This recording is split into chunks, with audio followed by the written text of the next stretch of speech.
মা? মায়া, এটা আমাদের মেয়ে? না, এটা আমার মেয়ে। তুমি তো ছেলে চাইছিলা, তুমি মেয়ে কোথায় পাবা? মা, এটা আমার আব্বা। হ্যাঁ মা, আমি তোর আব্বা। না, ও তোর আব্বা না। তোমার লজ্জা করছে না বাপের পরিচয় দিতে? সেদিন মেয়ে সন্তান হয়েছিল বলে আমাদেরকে বাড়ি থেকে দূর দূর করে তাড়িয়ে দিয়েছিলা। আর মেয়ে এখন ভালো জায়গায় পৌঁছে গেছে দেখি অধিকার জমাতে এসছো। না না মায়া, আমি অধিকার নিতে আসিনি। যে মেয়েকে আমি অভিশাপ দিয়ে বাড়ি থেকে দূর দূর করে তাড়িয়ে দিয়েছি, তার অধিকার আমি কিভাবে চাইবো? আমি তো ছেলে চাইছিলাম। জানো মায়া, আমার দুটো ছেলে হয়েছে, তারাই আমাকে বাড়ি থেকে বের করে দিয়েছে।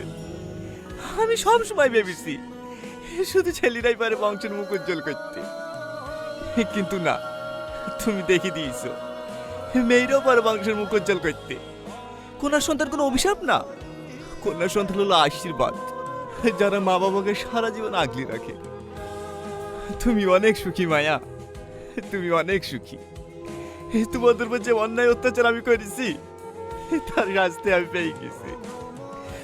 আমি যে তোমার কাছে ক্ষমা চাবো, সে মুখও আমার নাই। আমার একটা অনুরোধ রাখবো মায়া, শেষবারের মতো আমাকে একবার আব্বু বলে ডাকতে বলো না।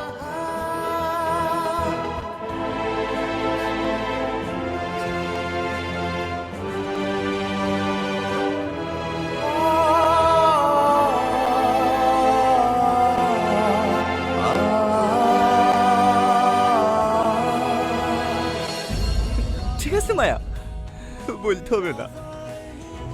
ভালো থেকো।